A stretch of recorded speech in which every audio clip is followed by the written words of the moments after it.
Hey, everybody, welcome back to the Practitioners Podcast, applying Jesus-style disciple making to everyday life. This episode and all of our episodes are powered by Navigators Church Ministries, which focuses on helping churches establish a culture of disciple making that transforms not only the church, but the community abroad. For more information and to get connected, go to navigatorschurchministries.org. Good morning, Justin. Good morning, Tony. How are we doing today? Episode 2, Season 5. I feel like we're not quite in the groove, but we're flirting with it. We're trying to get warmed up, right? After our break. But yeah, I think, we're getting there. Today, we're going to talk about something that you and I were both really astonished that we had never talked about before. And it's a problem that routinely comes up in my disciple-making relationships and for the guys that I'm discipling who are discipling someone else, especially mature Christians. When you're discipling someone who has followed Christ for a long time, this topic is such an important thing that oftentimes gets left out. Yeah, you're absolutely right. And I was shocked that we hadn't talked about it before. In fact, when I was preparing the episode, I was going to reference back to season whatever, episode whatever. Hey, go check this out too, where we talked about it. And we haven't talked about it. And so I know we've talked around it. And so we should what are we talking about, right? We got to get into that. But we're talking about vision today and connecting the disciple, the person you're discipling, to vision. Like, how do we connect them to that? And what's the importance of it? It is so important because if you've ever discipled somebody and it feels like they're just kind of floating along and they're not really going, it's likely they have a vision problem. If you want them to get connected more deeply into what you're trying to get them to catch, right? And I often talk about how disciple making, you're trying to get them to catch something, then it's probably a vision problem that you're trying to help them work through. Now, I think it might be important for us, Justin, to define the word vision here, because the way that you and I reference it under the lens of disciple making is very specific. And what we're talking about is the vision of spiritual reproduction. It's the vision of Jesus-style disciple making. Think about it like the boundaries of a football field. It's what keeps everything in play. When you have a clear vision, you understand the field of play so that you can get to the same objective. I believe, and I think you do too, that a lot of people don't get the fullness of Jesus-style disciple making because they haven't clearly defined the vision. Is that how you would define it? Yeah, it would be somewhere in that neighborhood for sure, right? And I think what you're saying is absolutely right, because if a disciple doesn't have a bigger picture of what this is all about or how this all connects into the broader kingdom, how it all connects to what God is doing and wants to do, not only in the individual's life, but in the life of the church, in the context of really all humanity, human history. Like, what is God doing? Like, if we're not connecting into those different things, then the way I think about it is it's like this person you're discipling has no engine, right? They're like a boat in the water. They don't have a sail. They don't have a motor, and they're just kind of floating along. And they're bobbing along in the discipling relationship with you, maybe in church programs at their church, but they aren't becoming, right? And so if you ever are struggling with like, man, it seems like things are okay, like there's nothing bad about what's happening between me and this guy I'm discipling or this woman I'm discipling, for the ladies listening, well, if it seems like everything's just okay, but there's not energy, there's not momentum, we're not going anywhere, there's not a lot of, motivation from the person that you're discipling or initiative, again, it's very likely a vision problem. Now, what we want to spend time doing in this episode, because we don't have a ton of time, right? We can't unpack all the different parts of vision today. We will continue to talk around it through the season.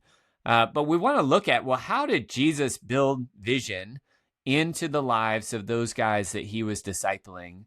And we have 3 things that we would suggest to you in this. But again, we bring it back to Jesus because we believe that Jesus's way of making disciples is the best way. Amen. And we want to get as close to that as we can. And so just because our experience has shown us that vision is important, if that's helpful today, but Jesus didn't do it, well, we really want to unpack, well, maybe it's not as helpful as we think, and maybe we're missing something. But Jesus did do this, and he did it really clearly in different ways Tony, can you start us out with like one of the first ways that Jesus helped people, help the guys he was discipling get vision? I would say that the moment he called someone in, he called them to who they become. So that's kind of the first thing, who they become. Matthew 4:19, Jesus says, "Come follow me and I'll make you fishers of men." This idea, he called them to the vision. He didn't just call them to me, right? Me being Jesus, not me being Tony, but like he didn't just call them to him, he called them to him and the vision. To Peter in John 1, right? He'll give you a new name and talk about who he become, right? Like this idea that it was this new identity. I think Paul kind of touched bases on it, like in 2 Corinthians 5:17, this idea of being Christ's ambassador. Like it's a vision to a new identity. So when we follow Jesus as a disciple maker, we're following into who we can become, not just who we are. Yeah, absolutely right. So he helped them who they'd become. Another way he helped them is in the role in what God is doing, right? So God's already doing something, and what Paul and Jesus are doing is they're trying to help people open up your eyes. Like, look, God's doing something here. He's doing something among you and among us. I think of John 4:35 when Jesus says, "Open your eyes and look at the fields. They're ripe for harvest," right? That wasn't a harvest that those disciples had been working towards. They didn't plant those seeds, but he's like, look at what's already here. Look at what's happening, right? In John 15, he says that he chose them and appointed them that they might go and bear fruit that will last. So again, God has done something already. He's been preparing. He's been at work. And now here you are, and here's this opportunity. And let's move into it, right? You have a role in what God is doing. And we see him doing this consistently in the Gospels, trying to connect the disciples to who God is, who they'd become, what you just said, but also a role in what God's already doing. And then that last part, so if it's who they become, the role in what God's doing, the last part is something bigger than themselves. And that's one of the things I really appreciate about vision as an, kind of a Christian entrepreneur. I love the idea of this bigger picture. Jesus does that. He connects them to a picture that's so much bigger. Matthew 10, as you go proclaim this message in the kingdom of heaven has come near, heal the sick, raise the dead, cleanse those who have leprosy, drive out demons, freely you have received, freely give. They were owners of the mission. Like they were all in. They got to push their chips in the center and say, I'm a part of a movement. I'm a part of a vision.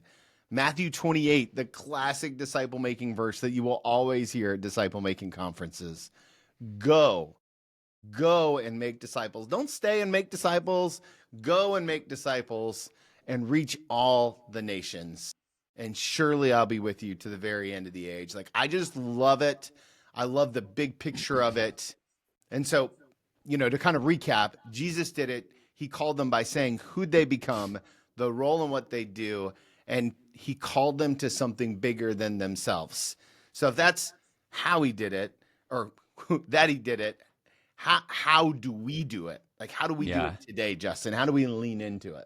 Yes, and we could stop there and be like, well, that's what he did. It's kind of how he did it. Honestly, that's a pretty good episode. If you pull nothing else, but just think about those three things. But we can unplug right now. There's more. That's right. We can unplug now and be done. But the thing is, like, let's add in, right? Like the experience that you and I have in discipling others. How do we actually do this, right? I think there's three things as I've thought about in terms of helping disciples that I'm working with. How do we connect them into the vision? And I really think about it as being addicted to the vision. And what I mean by that is they're thinking about it all the time. They're so excited about what God is doing and the part that God is inviting them to play in his kingdom. Like, if we really get that, that is so exciting. And it's something that should not only motivate us to move out towards others, it should motivate us to move towards Jesus too. Okay, so there's three things that I normally do. One is I want to be explicit with them about the call that God has on their life. Another way to say this is, I'm asking them, what are we doing? Like, why does God want this? Right? God is asking you to go and make disciples of all nations. But why? Man, God really cares about the nations, doesn't he? And then I'll normally ask them, I'll be like, okay, well, if you're here in Dayton, Ohio, which where we're at, how can you reach the nations from here? And for many disciples, especially if they don't have vision yet, they're like, I don't really know. Like, just reaching my neighbor seems like a big enough task. Like, yeah, I hear that, right? It is hard. But reaching our neighbor is not enough. God wants us to reach the nations.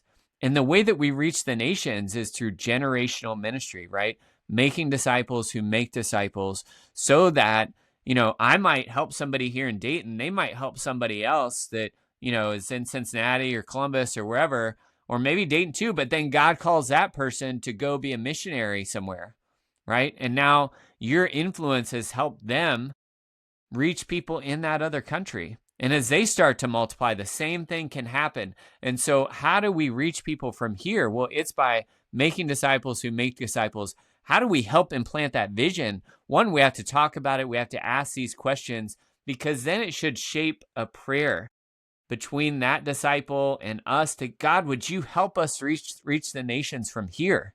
God, connect us to people, the people that we're engaging and already discipling.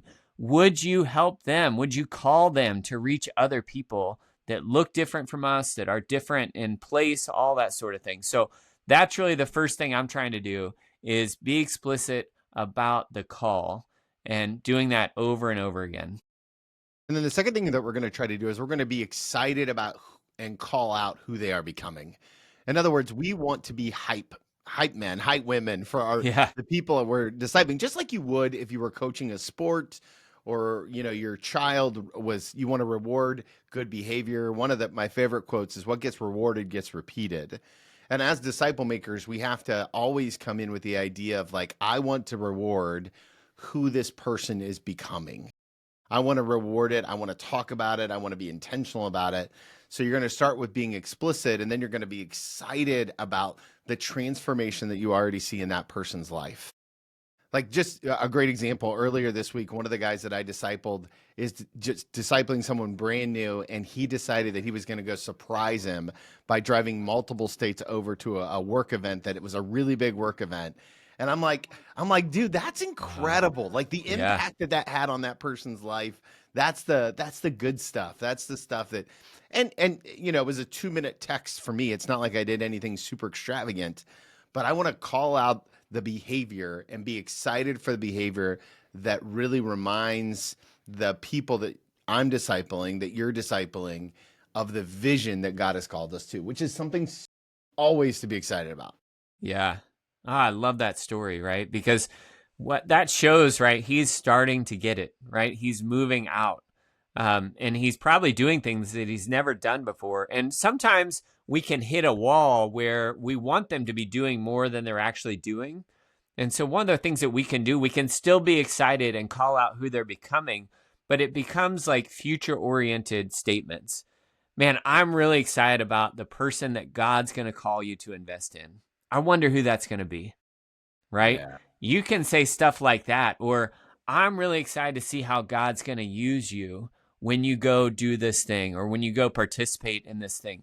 And so it's setting vision in them so that they're thinking, as they go, God, are you going to help me? Are you going to go before me in this?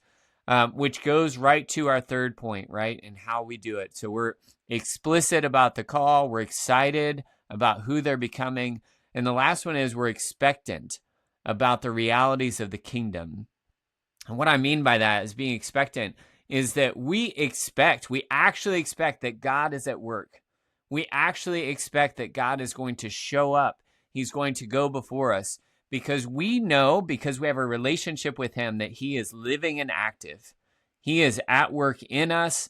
He is at work through us. He's at work outside of us, disconnected from us right now, but he is calling us into things. And if we bring an expectancy to our life, right?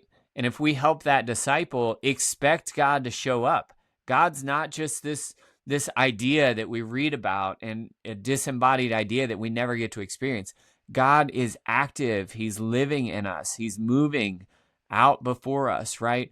Preparing things. And so helping that disciple, hey, let's just have a posture of expectancy. Hey, we're excited about who you're becoming. we are looking forward to like who God's going to call you to disciple, right? Hey, let's pray about that.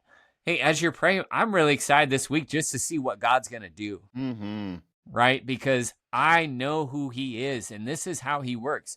He moves out. Now, it doesn't mean that every time we expect something, it's going to happen the way we expect or when we expect, but we can have that expectant posture before God and with those that we're discipling, because we've seen it happen over and over. And Tony, I know you and I have over and over again, we have expected. And just a recent example, yesterday, my son was looking for his belt for his baseball pants, couldn't find it anywhere. And we tried everything, we looked everywhere, but we hadn't prayed yet. And it just occurred to me, I'm like, son, we haven't prayed yet. Have you prayed yet about this? He's like, no.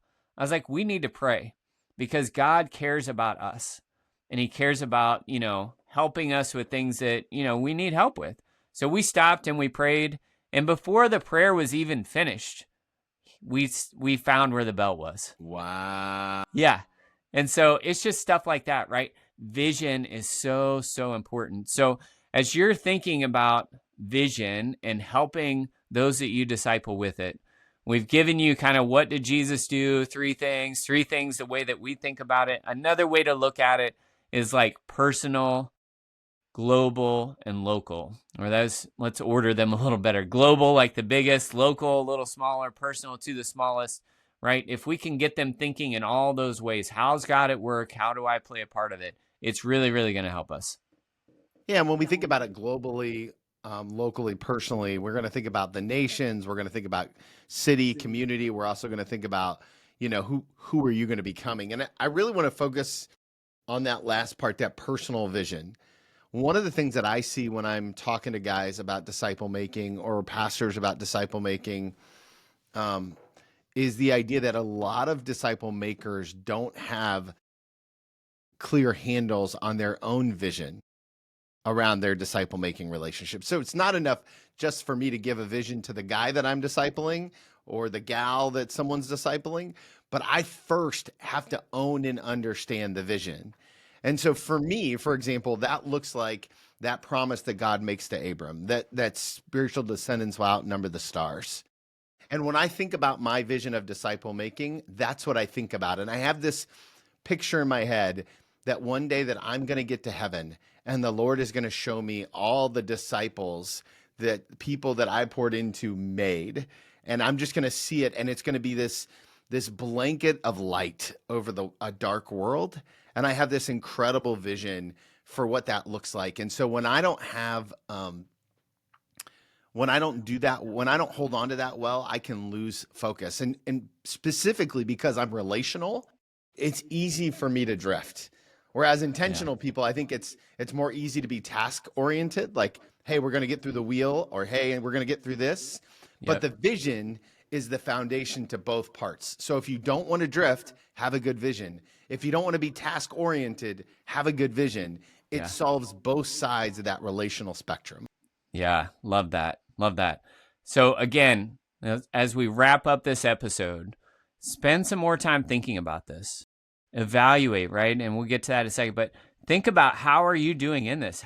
To what degree do you have vision in your disciple making as an individual disciple, just like Tony said? But then too, to what degree are you passing that vision on? Are you able to get the person that you're discipling, the people you're discipling, to have vision so that they're not, just a boat in the water that's floating along in life or floating along in their faith, that they have some direction, they have some purpose, have meaning, and kind of an engine behind all that, right? So our takeaway today, a strong vision gets the disciple to go. A strong vision gets the disciple to go. And as we talked about, the vision comes from Jesus and what he's doing in the world, right? What he's already doing. Action step. Evaluate your own vision and evaluate how you're doing setting vision in those that you disciple. Hey, we are so excited. This is episode 2 of this season. This is great, Tony. I'm excited about what we're already talking about. Fired up.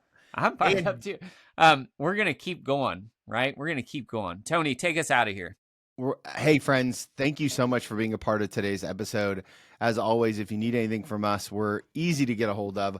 Also, don't forget to hit subscribe wherever you listen to podcasts, or check us out on the YouTube channel, Justin Gravitz YouTube channel. There's a link in the show notes. We would love for you to subscribe to that so you can see all the faces that we make at each other during an episode. As always, we're forever thankful for you. And hey, don't forget to check out our sponsors, Navigators Church Ministries. You can go to their website, also linked in the show note below. Until next time, go and make disciples who make disciples.